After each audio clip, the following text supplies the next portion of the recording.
Saya baru naik jadi ini tentang apa ini? Tentang Bintang Timur. Oh, bahasa Ibrani dan Latin namanya Hillel bin Sakar. Ternyata paham dia. Wah, mantap. Ya, putra Fajar Hillel bin Sakar. Wih, Bang Juma di asal goloknya di asal Bang Juma. Ya, silakan. Siap-siap Pak ya. Ya, Hillel bin Sakar bahasa Ibraninya. Itu terdapat di dalam Yesaya ya. Itu memang ada dalam kitab Wahyu, tapi ini yang banyak di kalau di dalam kalangan Kristen sendiri memang tidak ada pertentangan antara Yesaya dan kitab Wahyu. Dalam kitab Wahyu merujuk kepada Yesus Kristus, dalam kitab Yesaya Hillel bin Sakar dalam bahasa Ibraninya putra Fajar dikenal dengan Lucifer. Uh, Memang kalau di dalam penyebutan di dalam kitab Wahyu pun itu Yesus pun mengatakan bahwa ia adalah sang putra Fajar.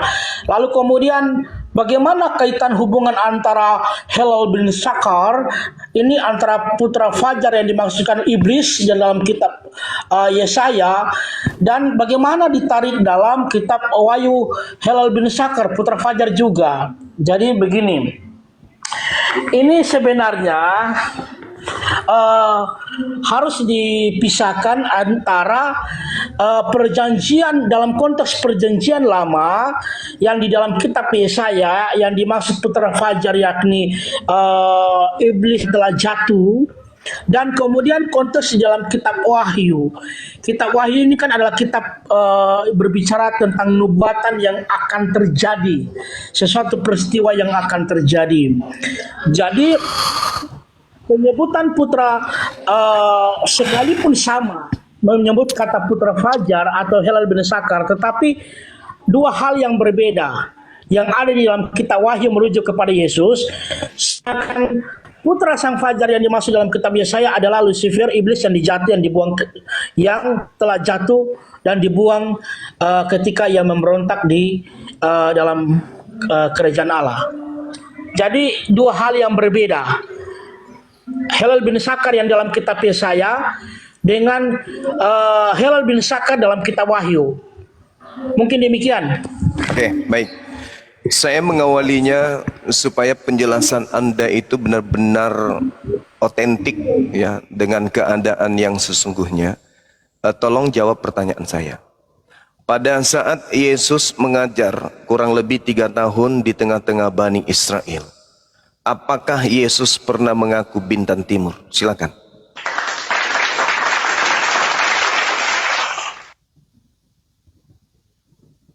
Meow.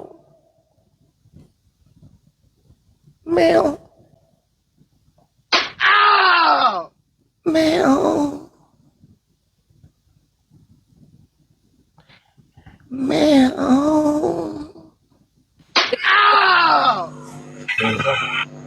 Pak Paul silakan dijawab Pak Paul. Meow.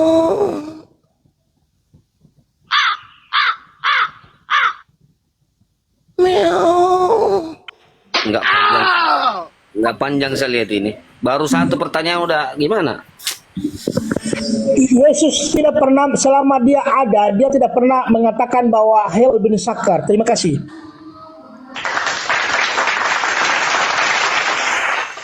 Yesus tidak pernah mengaku sebagai bintang timur. Lalu 70 tahun setelah Yesus terangkat ke langit, muncul makhluk mengatasnamakan dirinya, lalu mengaku juga sebagai iblis. Di sini kalau orang berakal sudah bisa paham betul bahwa yang disembah Kristen selama ini adalah bintang timur. Kalau Bang Suma ini adalah ayam jantan dari timur, yang disembah orang Kristen adalah bintang timur dari barat.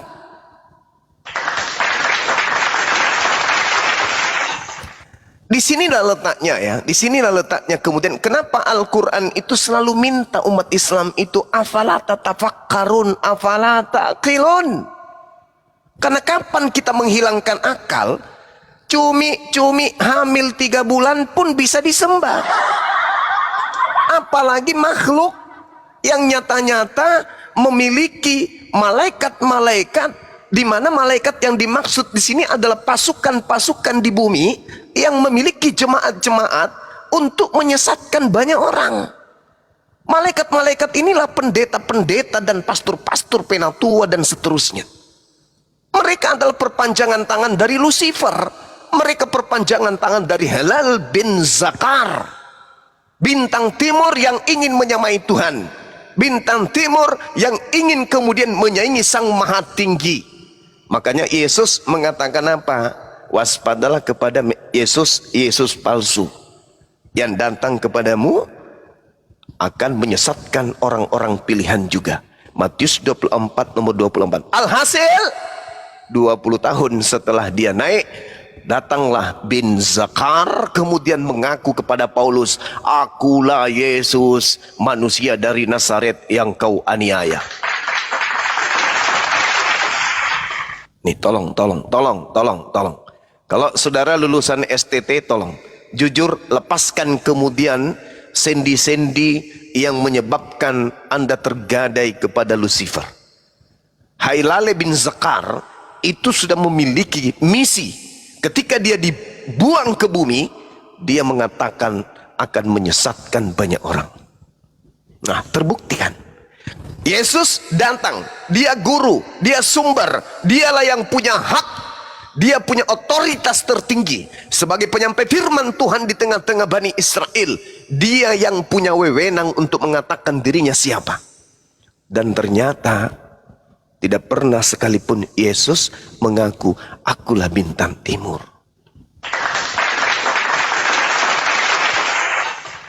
Oleh karena itu kemudian Al-Quran tidak salah mengatakan kalau Kristen ini penyembah setan. Kristen ini hanyalah makhluk-makhluk yang berangan-angan.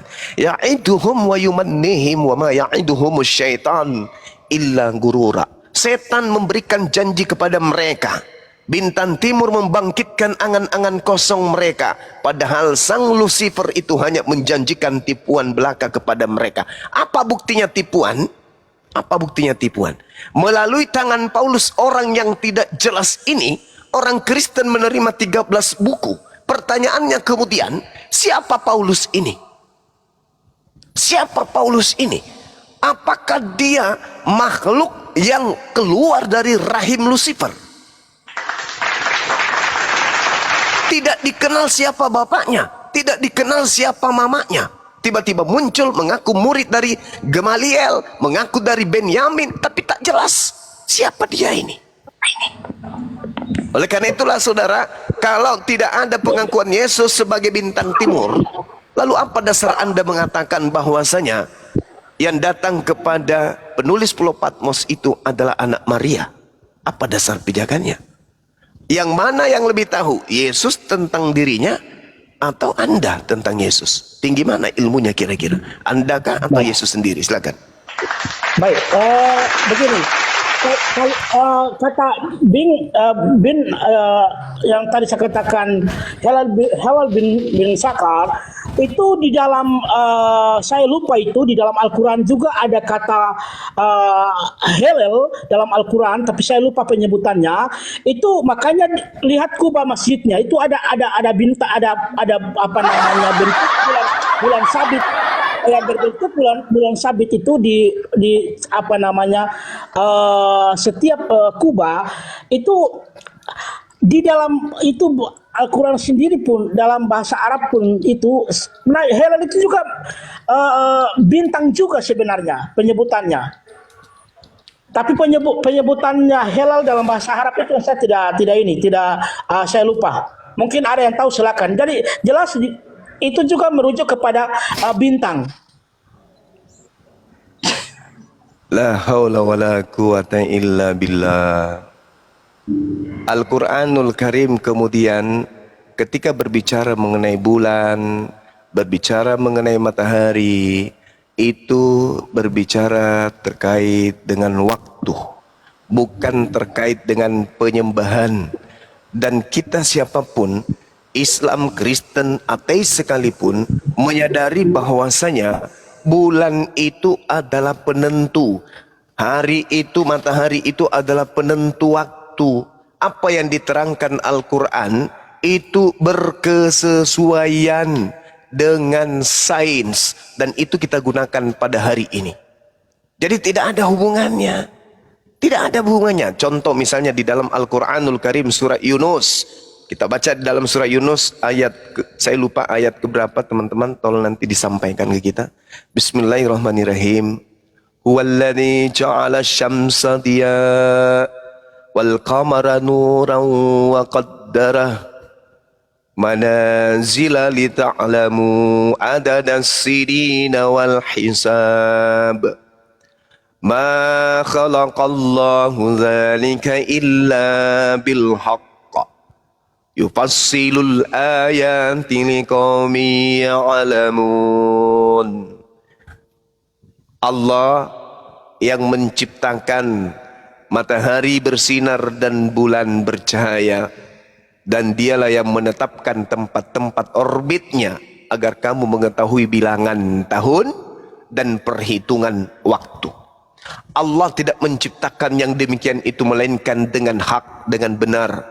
Allah menjelaskan tanda-tanda kebesarannya kepada orang-orang yang berakal. Masya Allah, iya betul, ayat kelima. Nah, jadi kalau Anda menyinggung kemudian ada bulan, ada bintang di kubah masjid, itu sejarahnya terkait dengan perang. Ketika perang salib, orang Kristen menggunakan simbol palang supaya membedakan antara pasukan Islam dengan pasukan Kristen. Maka orang Islam menggunakan, pasukan Islam menggunakan simbol langit, yaitu bintang dan bulan. Gak ada hubungannya tuh, gak ada hubungannya sama sekali. Yang kita maksud di sini makhluk yang datang mengaku Yesus. Sedikit saya ajarin kepada saudara dan juga kepada umat Islam. Di dalam bahasa Yunani disebutkan Phosphorus atau bintang timur, itu adalah sebuah rujukan kepada dewa Venus. Dewa Venus ini kemudian bentukan dari nama yang sama dalam beberapa dialek Yunani, yang kemudian disebutkan juga dengan Hesperos atau Phosphorus. Lalu kemudian nantinya akan menjadi dewa fajar atau dewa matahari, Dionysius. Inilah cikal bakal kemudian kenapa rasa perjanjian baru itu rasanya paganisme. Orang-orang Yunani, orang-orang Roma menginginkan Tuhan mereka sang bintang timur itu disembah. Maka Yesus yang adalah Mesias datang kepada Bani Israel dikawinkan dengan bintang fajar. Mana dia? Kabur. Kenapa kamu menyiksa aku? Udah berapa yang datang kabur semua? Aduh. La haula wala quwata illa billah. Enggak mampu. Ini kebenaran, saudara-saudara. Aduh. Ini kebenaran. Ini tidak bisa kemudian kita tutup-tutupi. Sekarang saatnya kita menjelaskan kebenaran itu. Untuk apa kita menjelaskan ini semua? Untuk menyudutkan? Tidak. Agar supaya saudara-saudara kita Kristen itu menemukan rahmat, mendapatkan hidayah. Bukankah Al-Quran diberikan kepada Rasulullah, diutusnya Rasulullah sebagai pembawa keselamatan kepada seluruh makhluk. Bil bayyinati waz zubur wa anzalna ilaika dzikr litubayyana lin-nasi wa la'allahum yatafakkarun. Mudah-mudahan saya tidak keliru. Di situ dikatakan, aku memberikan Al-Quran kepadamu wahai Nabi Muhammad, untuk kau ajarkan kepada seluruh umat manusia, agar mereka tahu apa yang harus mereka lakukan di dalam kehidupannya. Semoga saya tidak keliru. Bil bayyinati waz zubur wa anzalna ilaika dzikr litubayyana lin-nasi ma nuzzila ilaihim wa la'allahum yatafakkarun, agar mereka berfikir. Ini Al-Quran datang sebagai penolong, Al-Quran datang sebagai obat, Al-Quran datang sebagai solusi, Al-Quran datang sebagai sirat, sebagai hudan, sebagai nur, petunjuk, kemudian sebagai cahaya bagi kegelapan yang ada di atas muka bumi ini. Jadi begitu rekan-rekan sekalian, sahabat-sahabat sekalian, mudah-mudahan saudara Kristen yang mendengarkan ini bisa sedikit tersentuh hatinya bahwa Yesus punya kelas dia sebagai guru, murid-muridnya seluruhnya, mulai yang pegang papan tulis, yang duduk, yang membersihkan kursi, semuanya Bani Israel, orang-orang bersunat. Tak ada muridnya yang makan babi, tak ada muridnya yang tidak bersunat, tak ada muridnya yang sekolah minggu, tak ada muridnya yang menyembah kepada bintang timur. Itu kelasnya Yesus. 20 tahun kemudian sampai kepada 70 tahun setelahnya muncul pengajaran tentang Yesus, di mana Yesus itu dikatakan sebagai Hilal bin Zakar, bintang timur. Kenapa bintang timur? Karena sejatinya bintang timur ini adalah sembahan-sembahan Roma Yunani. Inilah yang diterangkan kemudian, yang dijelaskan kemudian oleh perjanjian baru, termasuk kitab Wahyu. Maka lahirlah Kristen sebagai pasukan-pasukan bintang timur di atas muka bumi ini untuk menggiring keturunan Adam menyembah kepada makhluk yang ingin menyamai pencipta Sang Maha Tinggi. Seperti itu saudara-saudara. Mungkin ada dari pasukan-pasukan bintang timur yang mau menanggapi, waktu dan tempat disilahkan. Boleh saya menanggapi sedikit itu? Ya, boleh ya. Silakan. Ya, Yesus itu dilantik oleh Allah. Terus Allah SWT siapa yang lantik? Baik. Jadi Tuhan yang datang kepada Bani Israel itu menyatakan dirinya sebagai SWT.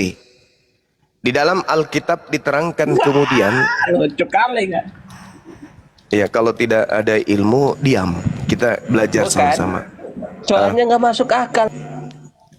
Tuhan yang disembah oleh para nabi itu maha suci, itu pasti, itu nggak bisa tidak, nggak boleh ditawar-tawar. Tuhan yang disembah oleh Bani Israel, para nabi yang datang, itu adalah hakikat yang maha tinggi. Ya, itu pasti.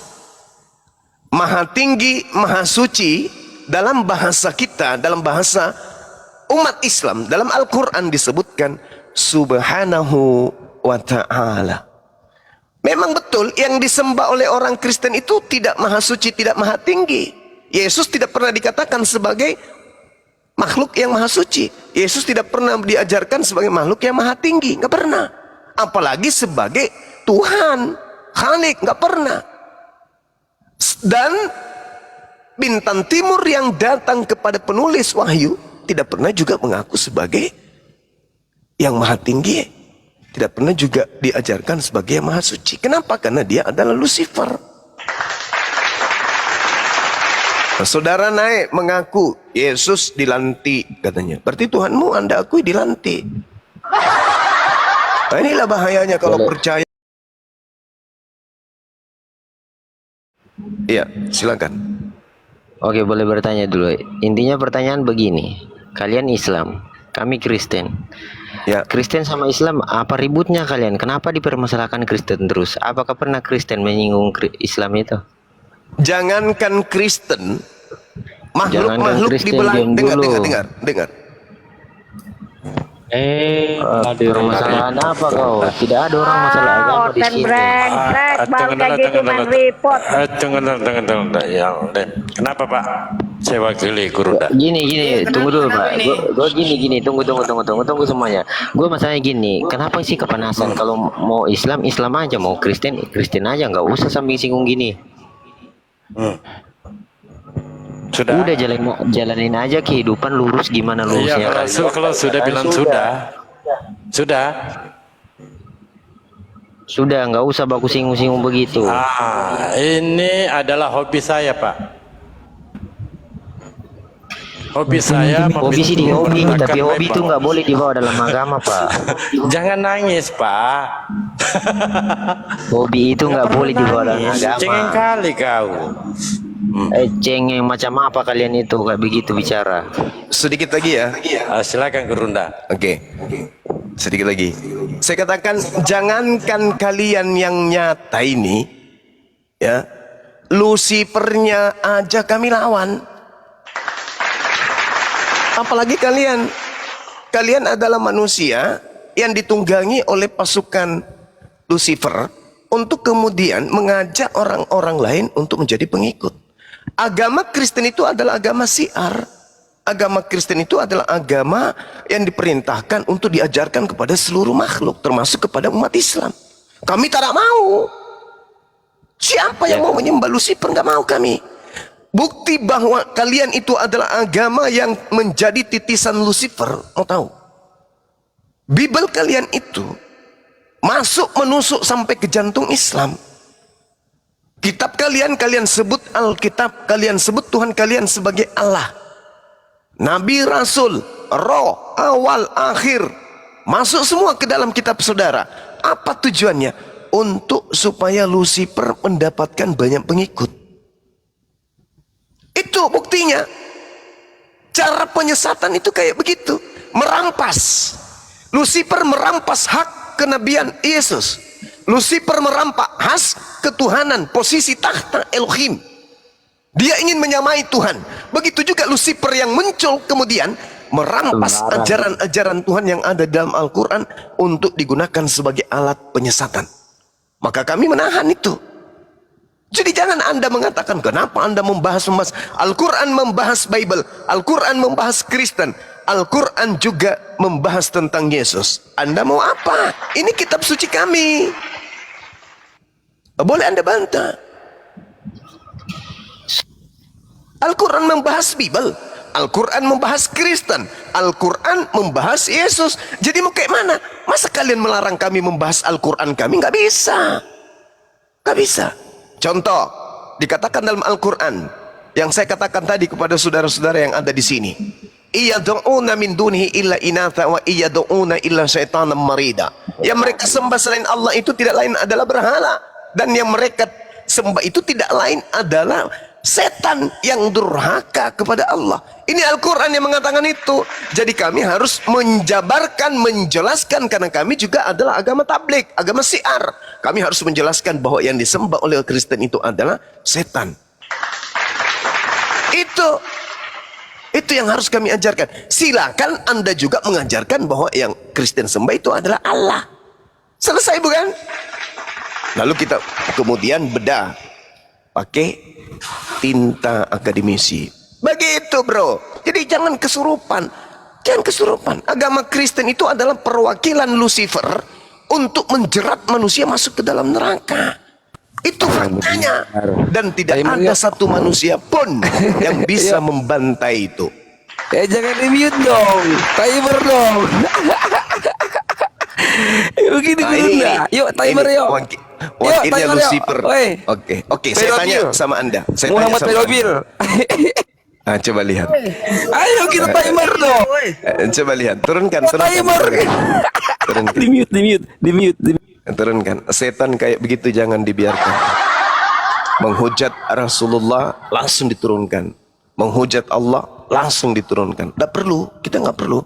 Binatang-binatang yang seperti ini, perpanjangan tangan Lucifer, jangan dikasih ruang. Nggak usah. Biarkan mereka tersiksa. Kita menyampaikan kebenaran. Kita tabligh kemana-mana. Sampaikan bahwa yang mereka sembah itu adalah bintang timur. Dah selesai. Dia mau meradang, dia mau bunuh diri, dia mau mengamuk, bahkan dia datang untuk membunuh Bang Suma saja, biarkan. Ente pada tinggal datang, ambil jenazah saya, mandikan, kafankan, kuburkan, selesai. Nggak usah dibiarkan orang-orang kayak begini. Nggak usah dikasih ruang. Iblis explikasi begini, yang menghujat Rasulullah itu langsung dikat. Dikat, kita penjarakan otaknya, kita siksa batinnya, kita suarakan kebenaran. Itu yang seperti itu adanya. Kalau dia mau kemudian berdiskusi dengan baik, silakan aja dinaikkan. Jangan menghujat. Di sini kita ada menghujat Yesus. Yesus kita murnikan akidahnya. Yesus kita bersihkan dari fitnahan-fitnahan oten, penyembah Lucifer.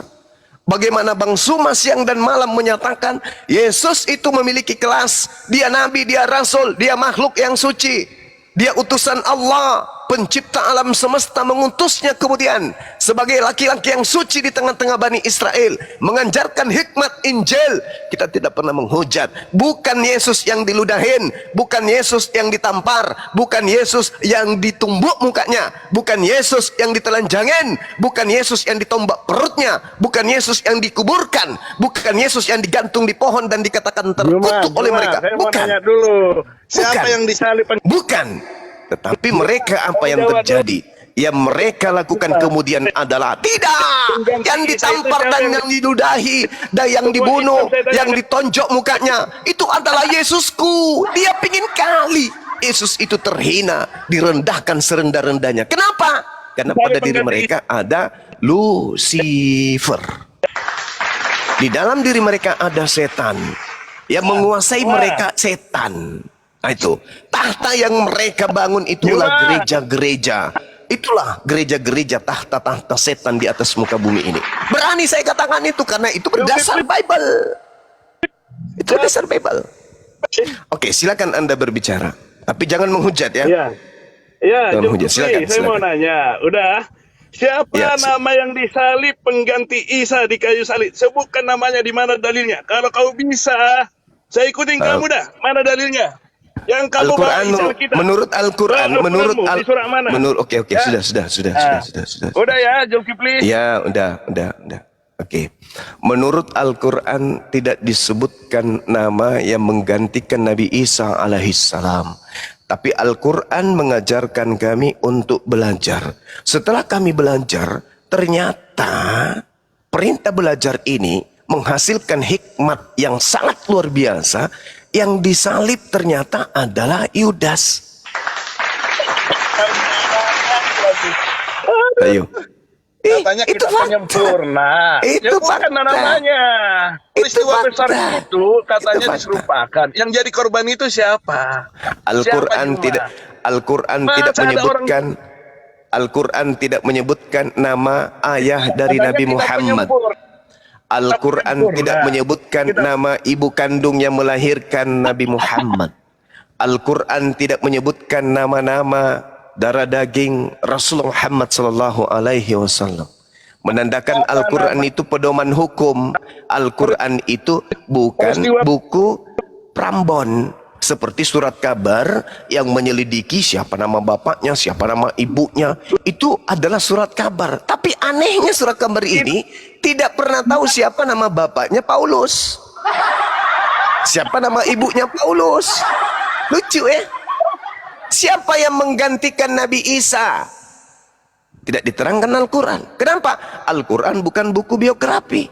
Al-Quran kitab hukum-hukum. Al-Quran cuma mengatakan mereka dihukum dengan ucapan mereka bahwa mereka membunuh Nabi Isa alaihissalam, padahal mereka tidak membunuhnya, melainkan yang dibunuh adalah orang yang menggantikan Nabi Isa alaihissalam. Itu fakta. Itu fakta.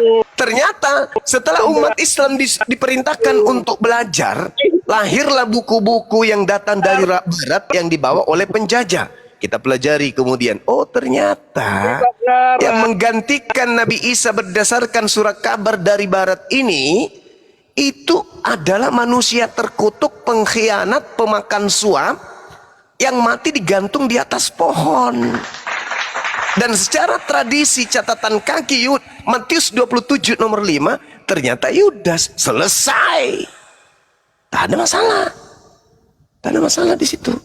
Artinya Islam tetap unggul sampai kiamat.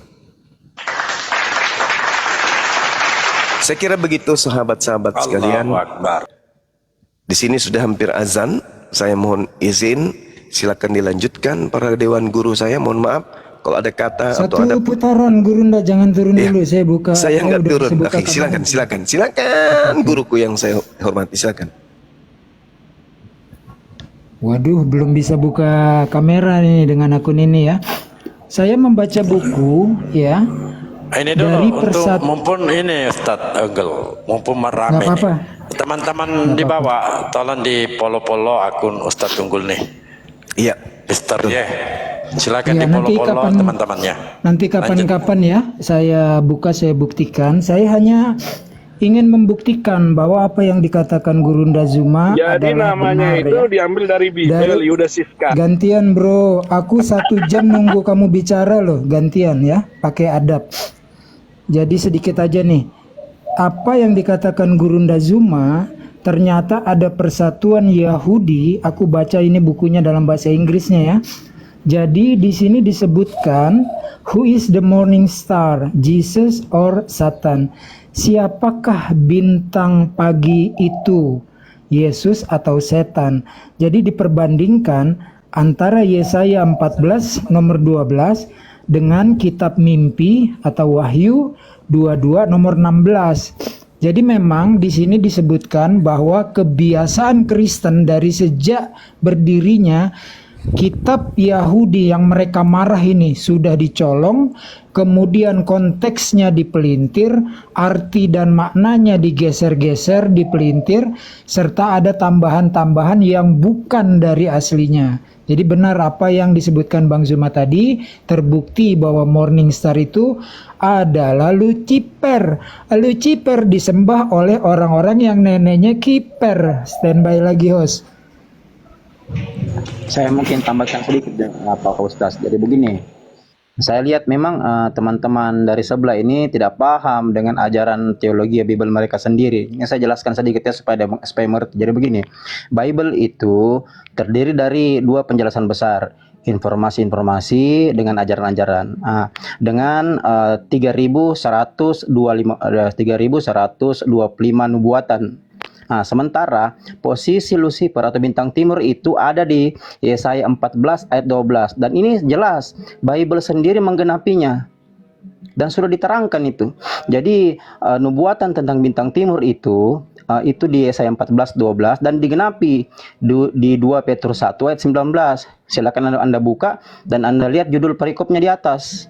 Jadi nubuatan ini memang harus digenapi. Jadi semua nubuatan dalam perjanjian lama menurut ajaran teologi itu digenapi di perjanjian baru.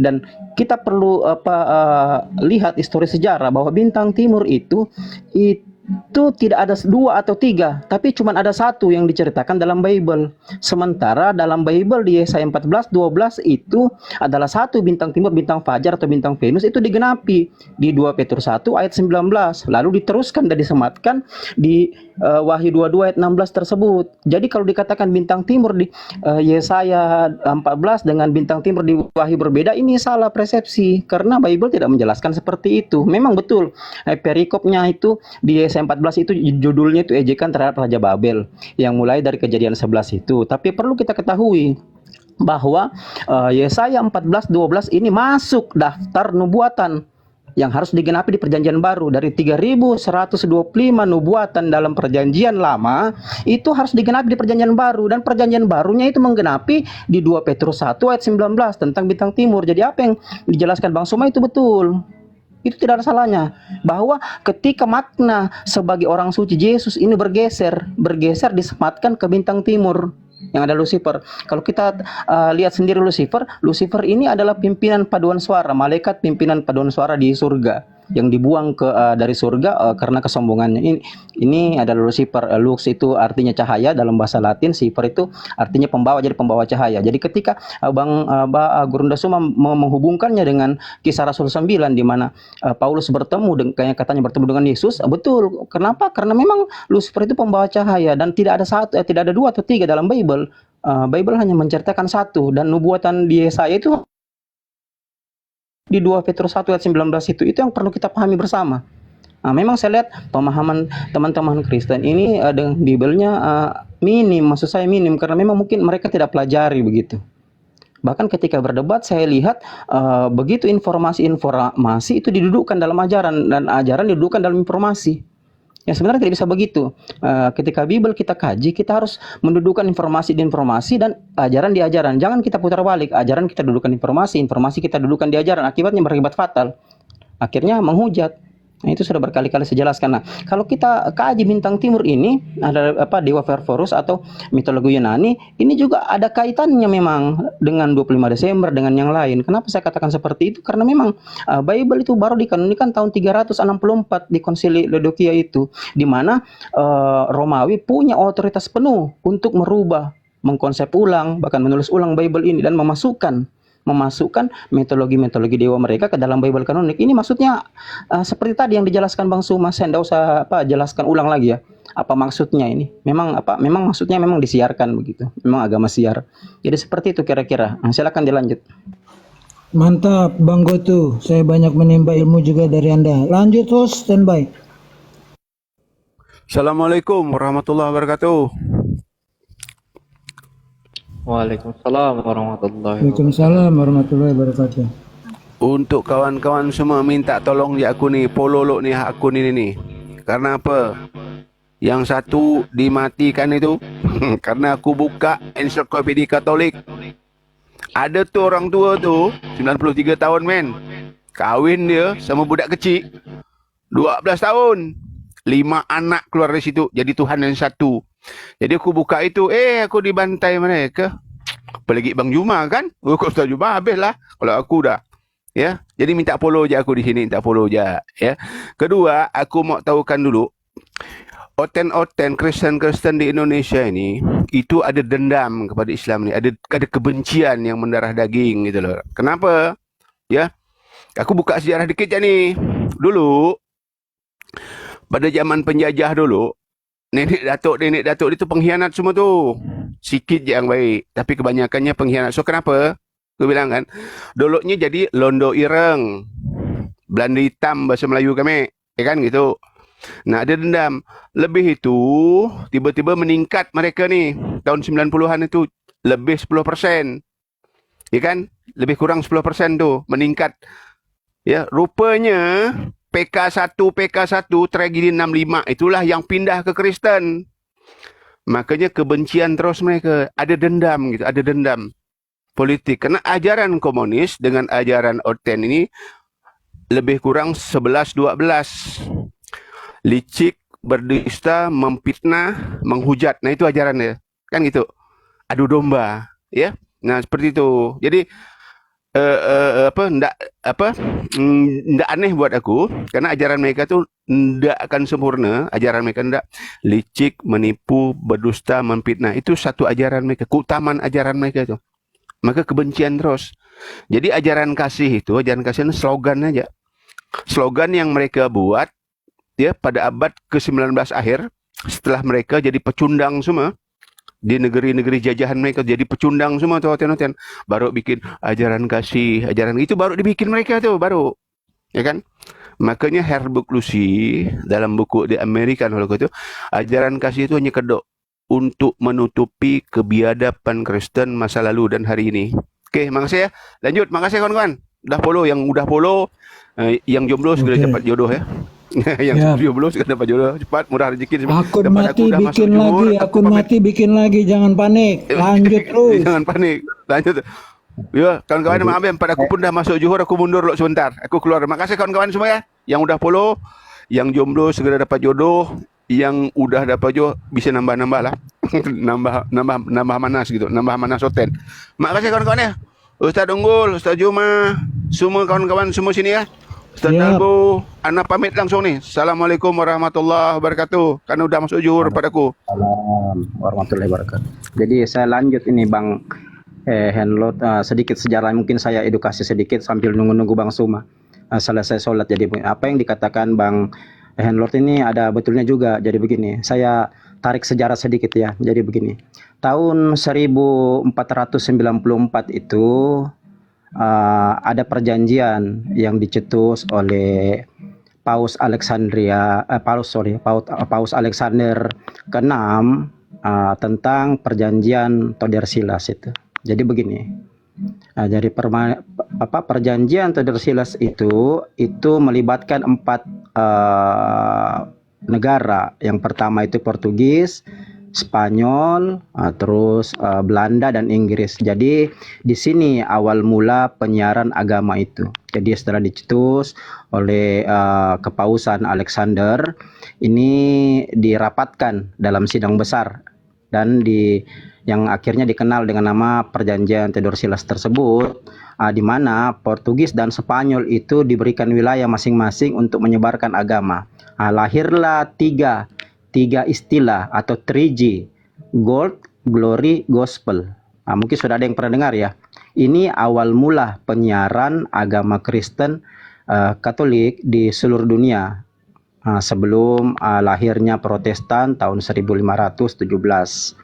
Jadi begini, perjanjian ini memberikan mandat kepada Spanyol, Portugis, Belanda dengan Inggris untuk menjalankan Gold, Glory, Gospel tersebut. Saya jelaskan dulu apa ini Gold, Glory, Gospel ya, supaya kita ada edukasi sedikit, ada pengetahuan sedikit. Gold, Glory, Gospel atau 3G itu gold yang pertama. Gold itu berarti harta atau kekayaan. Di mana ketika Belanda perjanjiannya bernama Tordesillas tadi tersebut. Jadi sudah dicetus tahun 1494. Jadi di sini awal mula penyebaran Kristen melalui penjajahan. Jadi ketika Portugis masuk ke Tapanuli pertama kali tahun 1600-an itu menyebarkan agama Katolik. Tapi setelah mereka masuk menyebarkan, Spanyol yang diberikan wilayah ke barat sementara Portugis berikan wilayah ke timur, ini Spanyol memonopoli. Spanyol juga masuk ke Malaysia, masuk ke tempat-tempat yang lain, masuk ke negara-negara bagian timur yang lain. Akhirnya diadakanlah Perjanjian Saragossa. Perjanjian Saragossa itu membuang atau melempar Spanyol keluar kembali ke wilayah barat, daerah Eropa sana. Jadi yang diberikan kekuasaan pada saat itu di wilayah timur ada dua negara, yaitu Belanda dengan Portugis. Makanya jangan heran ketika Belanda masuk menjajah Indonesia itu karena memang sudah diberikan wilayah oleh Paus pada saat itu bahwa Indonesia ini masuk dalam wilayah jajahan Portugis dan Belanda. Makanya Belanda dan Portugis masuk kemari untuk menyebarkan God, Glory, Gospel tersebut. Jadi kalau Anda katakan bahwa dibawa dengan bukan dengan penjajahan, Anda salah. VOC itu adalah bagian dari gold tersebut. Jadi gold, Glory, Gospel ini tidak bisa dipisahkan. Kenapa? Karena memang ini bagian dari pemberitaan atau bagian dari perintah Paus Alexandria memang yang harus dipatuhi. Tidak bisa dilanggar karena ini perjanjian 4 negara di mana gospel itu Bible kanonik itu harus diberitakan ke seluruh dunia dan dibagi-bagi. Spanyol ke sini, Portugis ke sini, Belanda ke sini, Inggris ke sini. Jadi sudah diatur semua oleh Paus pada saat itu. Jadi begitu mereka masuk ke satu negara, selain mereka menguras kekayaan alam di negara tersebut, mereka juga mencari kejayaan, mereka mendirikan organisasi atau mereka menguasai kepala-kepala suku di situ untuk mendapat kejayaan. Terus mereka melakukan ini pemberitaan Bible ini. Jadi tujuannya sebenarnya pemberitaan Bible. Jadi penjajahan itu tujuannya untuk pemberitaan Bible. Itu mungkin sedikit dari saya supaya ada edukasi sedikit. Oke, lanjut silakan Pak Ustaz. Iya, tambah ya. Ada teman-teman lain dulu yang mau bicara? Oke, kalau nggak ada sambung saya ya. Jangan dilupakan pula dari perjanjian Tordesillas nanti disambung dengan Saragossa. Ada satu yang justru paling penting, yaitu Reconquista. Kalau saja mereka semboyannya gold adalah mencari kemakmuran dengan cara penjajahan, perampokan dan begal, berarti cuma serakah. Kemudian glory, setiap negara tentunya pengen memiliki kejayaan dalam bidang apapun, terutama militernya ya, angkatan laut saat itu sangat berperan. Kemudian gospel, yang mereka gadang-gadangkan ajaran kasih, tetapi kenapa kebenciannya begitu luar biasa? Pemaksaan di peristiwa Inkuisisi Spanyol, Yahudi dan Islam yang tidak mau memeluk Kristen metongkan. Mereka muncul juga satu ini yang terlupakan, 3G plus R plus R, Reconquista, semangat balas dendam. Dari apa balas dendamnya? mereka sangat membenci Islam karena keduniawian mereka, kejayaan mereka, kekuatan gereja-gereja itu hancur luluh berantakan oleh Islam. Ya, yang ketika berperang punya aturan, tidak ada orang dipaksa. Kalau kau nggak masuk Islam, kami metongkan, nggak ada. Ya, itu sejarah panjang dan kita akan skip dulu lah ya supaya nggak kepanjangan. Semangat Reconquista ini dimulai dari ketika Raja Perancis yang tertangkap kemudian ditebus, berkumpul mereka berhadapan dengan pemimpin Katolik waktu itu, Paus ya. Dia bilang nih, raja yang dibebaskan, kita tidak akan pernah bisa menang melawan pasukan Islam karena mereka menang dua-duanya. Menang yang pertama, menang jannahnya atau surganya, mereka percaya betul mati syahid, sementara pasukan kita cinta dunia dan takut mati. Lalu menang yang kedua, menang perangnya. Mereka memang berperang itu untuk mencari mati, bukan untuk mencari kejayaan semata. Lalu bagaimana dirapatkan? Yang pertama, jauhkan pemuda-pemuda dari ulama-ulama. Yang kedua, sisipkan mereka nilai-nilai keduniawian. Artinya sudah perang Gauzul Fikr, perang pemikiran. Perang pemikiran ini jauh lebih dahsyat ketimbang dengan pedang, ya. Nah, nanti akan muncul tuh gerakan-gerakan misionaris masuk di Indonesia dengan Zending dan seterusnya dan seterusnya. Bekas-bekas warisan mereka, kebencian terhadap Islam, ya, fitnah karena nggak mampu berbicara tentang Al-Quran, yang difitnah pembawa utusannya yaitu Nabi Muhammad SAW. Ngomong ilmu tidak, memfitnah pula. Tidak ada satupun umat Islam yang mengatakan contohnya begini, itu lihat si tua bangka umur 90 tahun menikahi maminya Yesus, nggak ada. Karena kita tidak pernah diajarkan untuk kebencian. Sebagai penutup, ajaran kasih yang mereka gadang-gadang adalah kebohongan terbesar dalam sejarah peradaban manusia. Lanjut host, standby lagi.